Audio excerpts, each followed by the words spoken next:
Numbers chapter 4, verse 34 through chapter 6. And Moses and Aaron and the rulers of Israel took the number of the sons of Kehath, according to their families, according to the houses of their lineage, from 5 and 20 years old and upwards to the age of 50 years, everyone that goes in to minister and to do service in the tabernacle of witness. And the numbering of them according to their families was 2,750.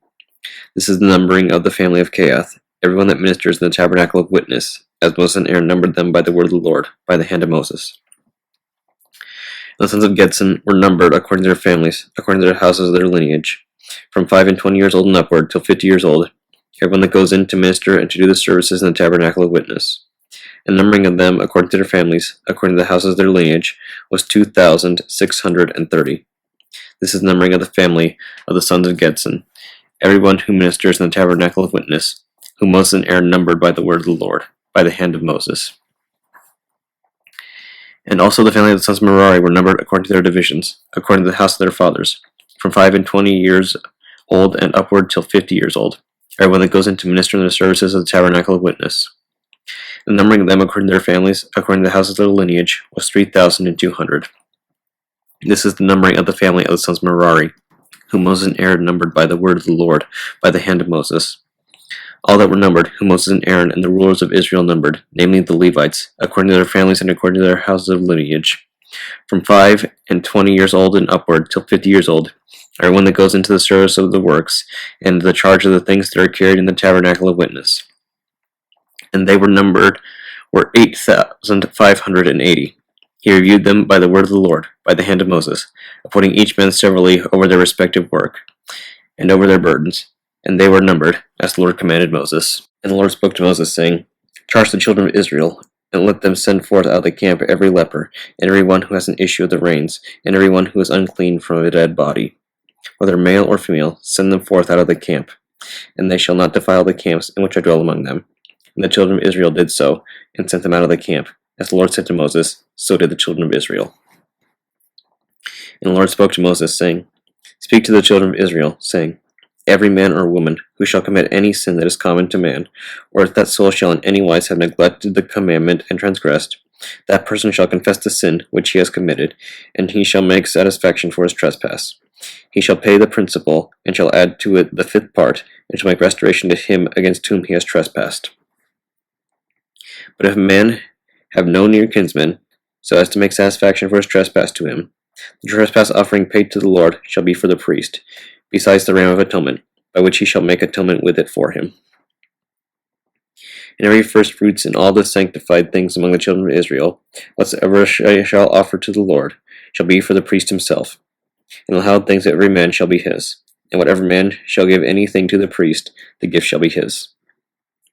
And the Lord spoke to Moses, saying, Speak to the children of Israel, and thou shalt say to them, Whosoever wife shall transgress against him, and slight and despise him, and supposing anyone shall lie with her carnally, and the thing shall be hid from the eyes of her husband, and she should conceal it, and be herself defiled, and there be no witness with her, and she should not be taken. And there should come upon him a spirit of jealousy, and he should be jealous of his wife, and she be defiled. Or there should come upon him a spirit of jealousy, and he should be jealous of his wife, and she should not be defiled. Then shall the man bring his wife to the priest, and shall bring his gift for her, the 10th part of an ephah of barley meal. He shall not pour oil upon it, neither shall he put frankincense upon it, for it is a sacrifice of jealousy, a sacrifice of memorial, recalling sin to remembrance. And the priest shall bring her, and cause her to stand before the Lord. And the priest shall take pure running water in an earthen vessel. He shall take of the dust that is on the floor of the tabernacle of witness. And the priest, having taken it, shall cast it into the water. And the priest shall cause the woman to stand before the Lord, and shall uncover the head of the woman, and shall put into her hands the sacrifice of memorial, the sacrifice of jealousy. In the hand of the priest shall be the water of this conviction that brings the curse. And the priest shall adjure her, and shall say to the woman, If no one has lain with thee, and if thou hast not transgressed so as to be polluted, being under the power of thy husband, be free from this water of the conviction that causes the curse. But if being a married woman thou hast transgressed or been polluted, and anyone has lain with thee beside thy husband, then the priest shall adjure the woman by the oath of this curse, and the priest shall say to the woman, The Lord bring thee into a curse, and under an oath in the midst of thy people, and that the Lord should cause thy thigh to rot, and thy belly to swell. And this water bringing the curse shall enter into thy womb, to cause thy belly to swell, and thy thigh to rot. And the woman shall say, So be it, so be it. And the priest shall write these curses in a book, and shall blot them out with the water of the conviction that brings the curse. And he shall cause the woman to drink the water of the conviction that brings the curse, and the water of conviction that brings the curse shall enter into her. And the priest shall take from the hand of the woman the sacrifice of jealousy, and shall present the sacrifice before the Lord, and shall bring it to the altar. And the priest shall take a handful of sacrifice as a memorial of it, and shall offer it up upon the altar. And afterwards he shall cause the woman to drink the water. And it shall come to pass, if she be defiled, and have altogether escaped the notice of her husband, then the water of the conviction that brings the curse shall enter into her, and she shall swell in her belly, and her thighs shall rot. And the woman shall be for a curse in the midst of her people. But the woman have not been polluted, and be clean, and she shall be guiltless, and shall conceive seed. And this is the law of jealousy, wherein a married woman should happen to transgress and be defiled, or in the case of a man on whomsoever the spirit of jealousy should come, he should be jealous of his wife, and he should place his wife before the Lord, and the priest shall execute towards her all this law. And the man shall be clear from sin, and that woman shall bear her sin. And the Lord spoke to Moses, saying, Speak to the children of Israel, and thou shalt say to them, Whatsoever man or woman shall specially vow a vow to separate oneself with purity to the Lord, he shall purely abstain from wine and strong drink, and he shall drink no vinegar of wine or vinegar of strong drink. And whatever is made of the grape he shall not drink, neither shall he eat fresh grapes or raisins. All the days of his vow he shall eat no one of all the things that come from the vine, wine from the grapestones to the husk.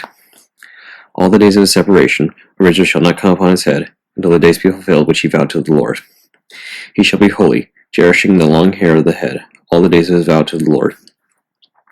He shall not come nigh to any dead body, to his father or his mother, or to his brother or his sister. He shall not defile himself for them, when they have died, because of the vow of God is upon him on his head.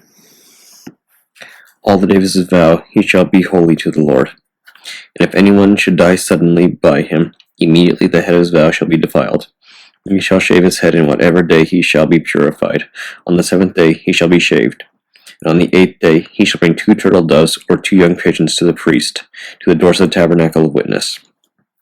And the priest shall offer one for a sin offering, and the other for a whole burnt offering. And the priest shall make atonement for him in the things wherein he sinned respecting the dead body, and he shall sanctify his head in that day, in which he was consecrated to the Lord all the days of his vow. And he shall bring a lamb of a year old for a trespass offering, and the former days shall not be reckoned, because the head of his vow was polluted. And this is the law of him that has vowed, and whatever day he shall have fulfilled the days of his vow, he shall himself bring his gift to the doors of the tabernacle of witness. He shall bring his gift to the Lord, 1 he-lamb of a year old without blemish for a whole burnt offering, and 1 ewe-lamb of a year old without blemish for a sin offering, and 1 ram without blemish for a peace offering, and a basket of unleavened bread of fine flour, even loaves kneaded with oil, and unleavened cakes anointed with oil, and their meat offering, and their drink offering. And the priest shall bring them before the Lord, and shall offer his sin offering, and his whole burnt offering. He shall offer the ram as a sacrifice of peace offering to the Lord with the basket of unleavened bread, and the priest shall offer its meat offering and its drink offering. And he that has vowed shall shave the head of his consecration by the doors of the tabernacle of witness, and shall put the hairs on the fire which is under the sacrifice of peace offering. And the priest shall take the sodden shoulder of the ram, and 1 unleavened loaf from the basket, and 1 unleavened cake, and shall put them on the hands of the votary after he has shaved off his holy hair. And the priest shall present them as an offering before the Lord. It shall be the holy portion for the priest beside the breast of the heave offering, and beside the shoulder of the wave offering. And afterwards the votary shall drink wine. This is the law of the votary, who shall have vowed to the Lord his gift to the Lord, concerning his vow, besides what he may be able to afford, according to the value of his vow, which he may have vowed according to the law of separation.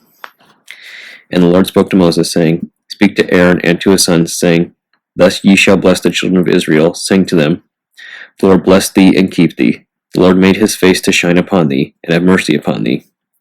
The Lord lift up his countenance upon thee, and give thee peace. And they shall put my name upon the children of Israel, and I, the Lord, will bless them. Psalm 41, 42 in Hebrew. For the end, a psalm for instruction, for the sons of Korah. As the heart earnestly desires the fountain of water, so my soul earnestly longs for thee, O God. My soul is thirsted for the living God. When shall I come and appear before God? My tears have been bread to me day and night, while they daily said to me, Where is thy God? I remembered these things and poured out my soul in me, for I will go to the place of thy wondrous tabernacle, even to the house of God. with the voice of exultation and thanksgiving, and with the sound of those who keep festival. Wherefore art thou very sad, O my soul, and wherefore dost thou trouble me? Hope in God, for I will give thanks to him. He is the salvation of my countenance. O my God, my soul has been troubled within me. Therefore will I remember thee from the land of Jordan, and of the Ammonites from the little hill. Deep calls to deep at the voice of thy cataracts. All thy billows and thy waves have gone over me. By day the Lord will command his mercy, and manifest it by night. With me is prayer to the God of my life. I will say to God, Thou art my helper. Why hast thou forgotten me? Wherefore do I go sad of countenance, while the enemy oppresses me? While my bones were breaking, they that afflicted me reproached me, while they said to me daily, Where is thy God? Wherefore art thou very sad, O my soul, and wherefore dost thou trouble me? Hope in God, for I will give thanks to him. He is the health of my countenance, and my God. Psalm 42, 43 in Hebrew, a psalm of David. Judge me, O God, and plead my cause against an ungodly nation. Deliver me from the unjust and crafty man. For thou, O God, art my strength. Wherefore hast thou cast me off? And why do I go sad of countenance, while the enemy oppresses me? Send forth thy light and thy truth. They have led me and brought me to thy holy mountain, and to thy tabernacles. And I will go into the altar of God, to God who gladdens my youth. I will give thanks to thee on the harp, O God my God. Wherefore art thou very sad, O my soul, and wherefore dost thou trouble me? Hope in God, for I will give thanks to him, who is the health of my countenance, and my God. Proverbs chapter 8, verses 27 through 31. When he prepared the heaven, I was present with him, and when he prepared his throne upon the winds, and when he strengthened the clouds above, and when he secured the fountains of the earth. When he said to the sea, It's bound, and the water shall not pass his decree, and when he strengthened the foundations of the earth. I was by him, suiting myself to him. I was that wherein he took delight, and daily I rejoiced in his presence continually. For he rejoiced when he had completed the world, and rejoiced among the children of men. The Holy Gospel according to St. Matthew, chapter 27, verses 27 through 44. Then the soldiers of the governor took Jesus into the common hall, and gathered unto him the whole band of soldiers. And they stripped him, and put on him a scarlet robe. And when they had platted a crown of thorns, they put it upon his head, and a reed in his right hand. And they bowed the knee before him, and mocked him, saying, Hail, King of the Jews! And they spit upon him, and took the reed, and smote him on the head. And after that they had mocked him, and they took the robe off from him, and put his own raiment on him, and led him away to crucify him. And as they came out, they found a man of Cyrene, Simon by name. Him they compelled to bear his cross. And when they were come unto a place called Golgotha, that is to say, a place of a skull, they gave him vinegar to drink mingled with gall. And when he had tasted thereof, he would not drink. And they crucified him, and parted his garments, casting lots, that it might be fulfilled which was spoken by the prophet. They parted my garments among them, and upon my vesture did they cast lots. And sitting down they watched him there, and set up over his head his accusation, written, This is Jesus, the King of the Jews. And there were two thieves crucified with him, one on the right hand, and another on the left. And they that passed by reviled him, wagging their heads, and saying, Thou that destroyest the temple, and buildest it in 3 days, save thyself. If thou be the Son of God, come down from the cross. Likewise also the chief priests, mocking him, with the scribes and elders, said, He saved others, himself he cannot save. If he be the King of Israel, let him now come down from the cross, and we will believe him. He trusted in God. Let him deliver him now, if he will have him, for he said, I am the Son of God. The thieves also, which were crucified with him, cast the same in his teeth.